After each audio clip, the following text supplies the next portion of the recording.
शरच्चंद्रजी पवार साहेब यांना विनंती आहे की त्यांनी आपलं मनोगत व्यक्त करावं.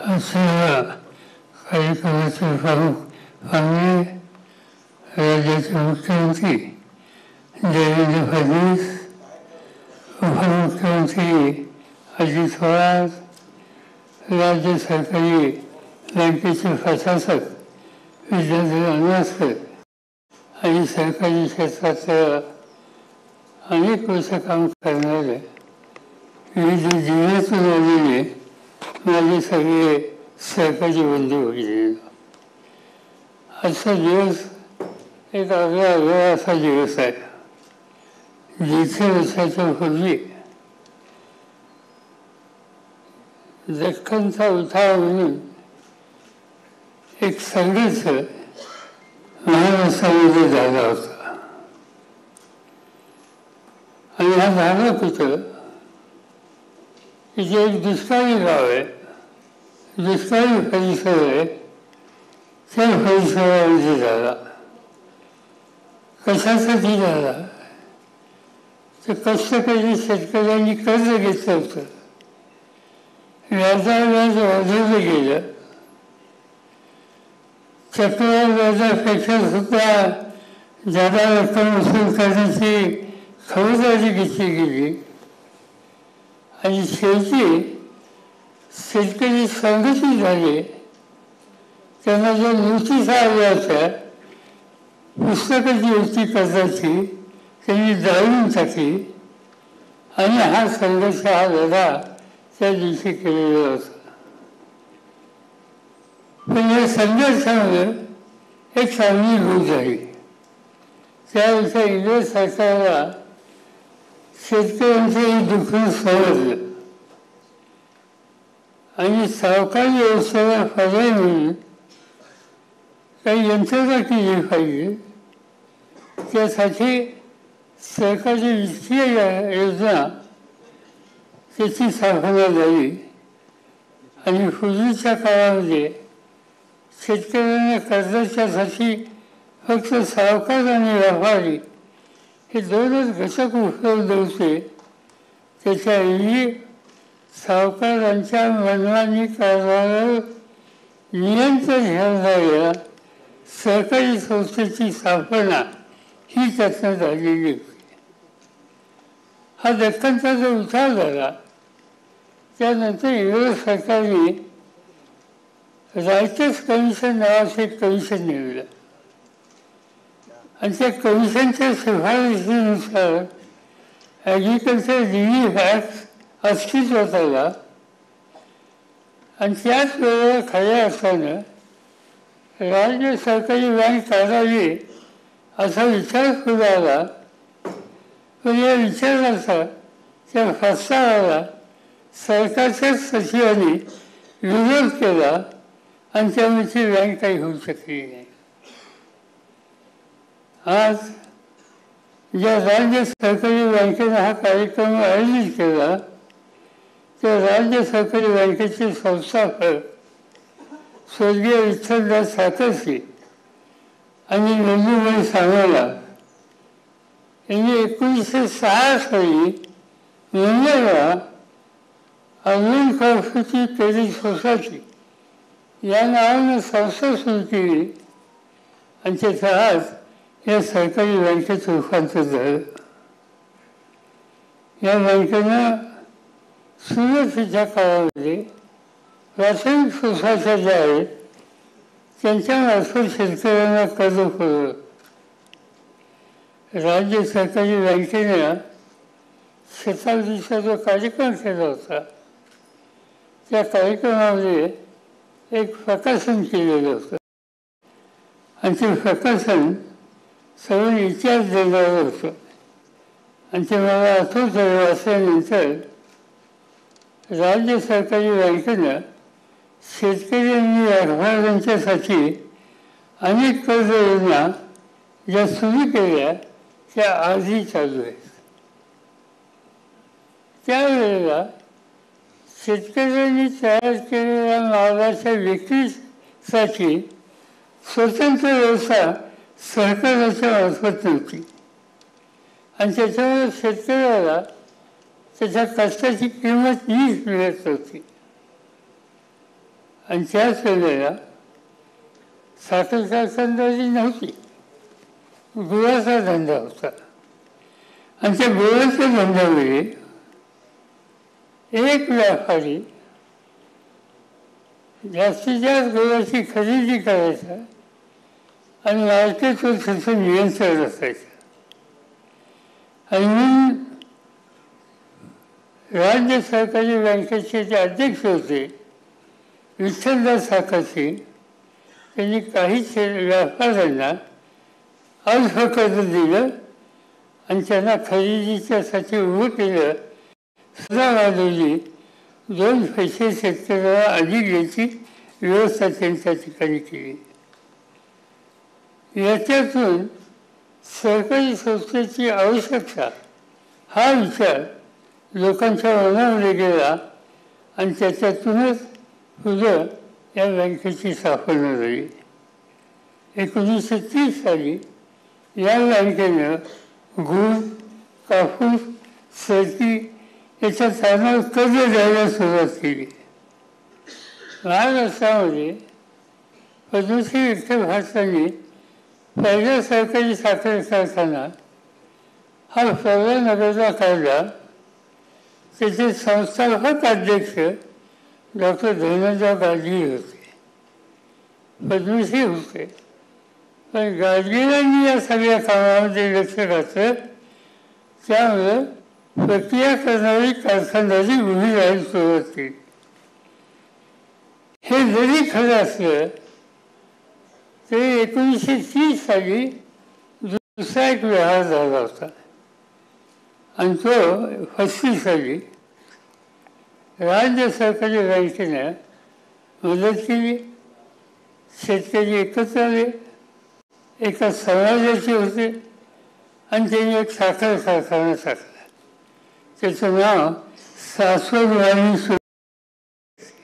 ही खाजगी कारखाना, पण खाजगी कारखान्यामध्ये 2000च्या पेक्षा जास्त शेतकरी त्याचे मालक होते. सहकारी असं रजिस्ट्रेशन नव्हतं, पण संस्था ही सहकारीच होती आणि ती शेतकऱ्यांनी केलेली होती. ती आधी चालू आहे.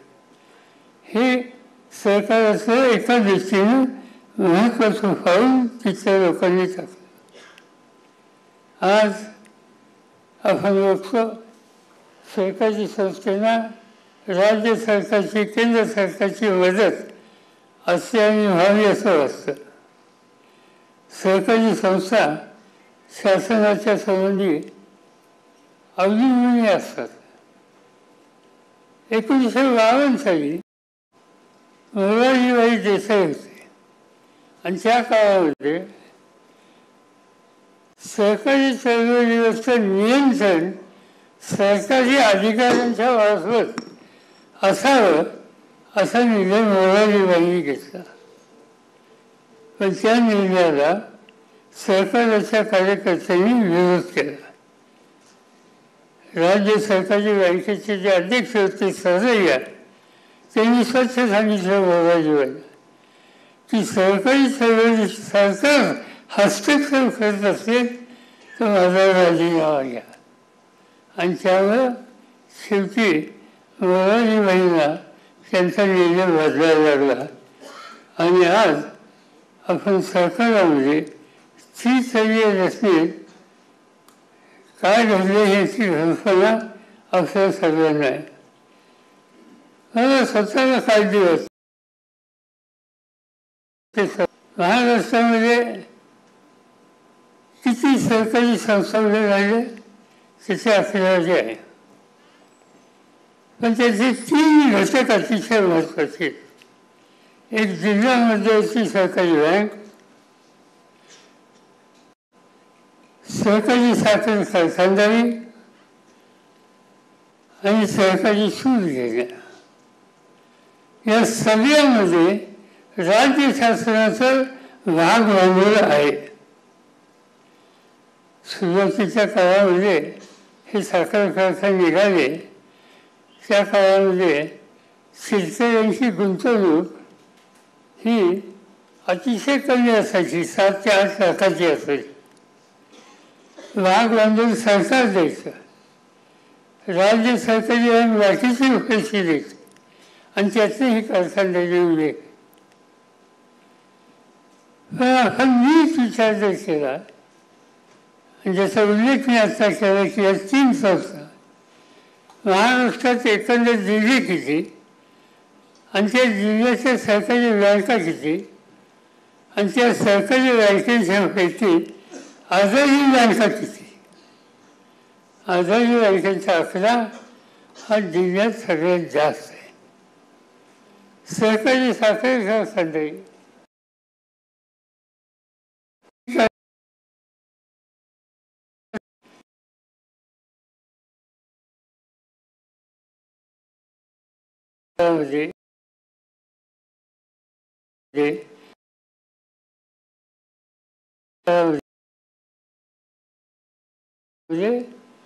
एक प्रकारची शक्ती होती, आर्थिक स्थैर्य होती. आज महाराष्ट्रातले सगळे साखर कारखाने हे जर बघितले तर काय दिसतंय? एक काळ असा होता की सरकारी संस्था, सरकारी कारखाने यांची संख्या एकंदर राज्यात असलेल्या कारखान्याच्या 80% आणि 20% आसपास खाजगी होते. आज खाजगी कारखान्यांची संख्या 50% जास्त आहे आणि अनेक सरकारी कारखाने, हे सरकारी कारखाने सरकारी राहिले नाहीत, त्याचं खाजगीकरण झालं. आणि गमतीची गोष्ट अशी आहे, काही ठिकाणी मी सरकारी कारखान्याचा प्रमुख होतो. आज तो कारखाना बंद पडला, त्याचं खाजगीकरण झालं आणि त्या खाजगीकरण कारखान्याची विक्री झाली आणि ती मी घेतली. म्हणजे असे लोक आज या कारखानदारीमध्ये ठिकठिकाणी बघायला मिळतात. आणि म्हणून ज्या वेळेला सरकारचं सक्रियकरण म्हणून आपण विचार करायचं म्हणतो, त्यावेळी या सगळ्या गोष्टीचा विचार करायचा का नाही? सूद घेणं. आज महाराष्ट्रामध्ये 2 किंवा 3 सूद घेण्या कशा वर्ष चालू आहेत, बाकीच्या सगळ्या बंद. ही सूद घेण्याची अवस्था आहे. मला असं वाटतं, राज्याचे मुख्यमंत्री या ठिकाणी आहेत, फडणवीस साहेब, एक तुम्ही कमिशन अपॉइंट करा की या सगळ्या संस्था, सगळे घेऊ नका, साखर कारखाने घ्या, बँका घ्या, सूद घेण्या घ्या आणि प्रत्येकाचा सखोल अभ्यास करा, का असं घडते आणि ते घडलं असेल तर दुरुस्त कसं करायचं. आणि इथून पुढच्या काळामध्ये या सगळ्या संस्था सक्षम आणि शक्तिशाली कशा होतील, त्यासाठी धोरणात काय बदल करायचा का, त्यासाठी कायद्यात काय बदल करायचा का, या सगळ्या गोष्टीचा विचार करायची आज वेळ आलेली आहे. हे जर आपण केलं नाही तर फक्त इतिहासात लिहिलं जाईल की एकेकाळी महाराष्ट्रात अशा प्रकारच्या संस्था होत्या. आणि खरं म्हणजे तर या क्षेत्रामध्ये महाराष्ट्रामध्ये अनेकांनी प्रचंड योगदान दिलं. वैकुंठभाई मिश्रा, मोरारजीभाईंच्या कालखंडामध्ये वैकुंठभाई मिश्रा नावाचे सरकार मंत्री होते. या बँकेचे मध्ये सुद्धा मला तुमच्या बँकेत होते, यांच्या बँकेत ते होते. महाराष्ट्र आणि गुजरात इथल्या सगळ्या संस्थांची उभारणी याच्यामध्ये वैकुंठभाईंचं योगदान प्रचंड होतं. नंतरच्या काळामध्ये धनंजय बाळगे यांचं योगदान होतं. राज्य सरकारी बँकेचे अध्यक्ष भाऊसाहेब हिरे होते एका कालखंडामध्ये. महाराष्ट्र राज्य सरकारी बँकेचे अध्यक्ष वसंतदादा होते. महाराष्ट्र राज्य सरकारी बँकेचे अध्यक्ष अजित पवार होते. त्या सगळ्या कालखंडामध्ये ती बँक एक शक्तिशाली बँक म्हणून देशामध्ये ओळखली जातात. मध्यंतरी तिची अवस्था इतकी वाईट झाली की माझ्या सरकारला आणि अनेकांना तिथे अस्वस्थता होते. अनाथकरांचं हे काम सोपवावं असं अनेकांनी सांगितलं. राज्य सरकारने हा निर्णय घेतला. मी अनाथकरांचं अभिनंदन करतो. त्यांनी अतिशय कष्ट केले आणि ही सर्व सरकारी बँका उर्जित असलेल्या आणण्याचं चित्त केलं. आता जी आकडेवारी अजित पवारांनी सांगितली ती आकडेवारी बोलती असल्यामुळे ती आकडेवारी स्वच्छ सांगते ही बँक आता सावरली, ही स्वतःच्या काळावेळी राहिली. आता हे जे काम केलं अनाथकरांनी ते राज्य सरकारी बँकेच्या पुरतं आणि विद्या सरकारी बँकेच्या पुरतं सीमित ठेवू नका.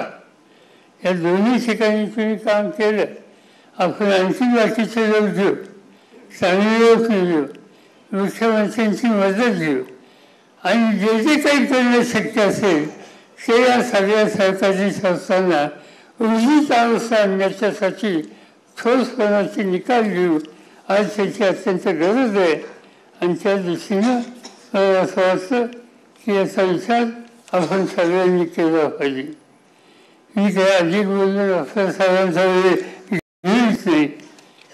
सरकाराच्याबद्दल नेहमी बोललं जातं की महाराष्ट्रामध्ये, गुजरातमध्ये, केरळमध्ये आणि तामिळनाडूमध्ये या 4 राज्यामध्ये सरकारी संस्थांची अवस्था चांगली आहे. पण तुलनात्मक आपण माहिती जर घेतली तर महाराष्ट्रापेक्षा गुजरात पुढे आहे. गुजरातच्या सरकारी संस्था ह्या अधिक शक्तिशाली आहेत. तुम्ही दुधाच्या क्षेत्रात बघा, अन्य सरकारी क्षेत्रात बघा, कापसाच्या क्षेत्रात बघा, साखर कारखाने मर्यादित आहेत पण त्यांचं आरोग्य तुम्ही बघा. गुजरात हे महाराष्ट्राच्या पुढ्यात गेलेलं आहे. एकेकाळी महाराष्ट्र म्हणजे सरकार हे अभिमानाने आपण सांगत होतो की दिवस आणायची जबाबदारी ही आपल्या सगळ्यांना घ्यावी लागेल. राज्य सरकारची मदत घ्यावी लागेल आणि पुन्हा एकदा हा संबंध सावरला जाईल आणि सामान्य माणसाला त्याच्या व्यक्तिगत अडचणीच्या काळामध्ये या सरकारी संस्था त्याच्या फाशीशी राहतात. या प्रकारचं चित्र या राज्यात आपण निर्माण करण्याचा निर्धार करूया. एवढंच या ठिकाणी सांगतो आणि आम्ही 2 शब्द संपतो. धन्यवाद पवार साहेब.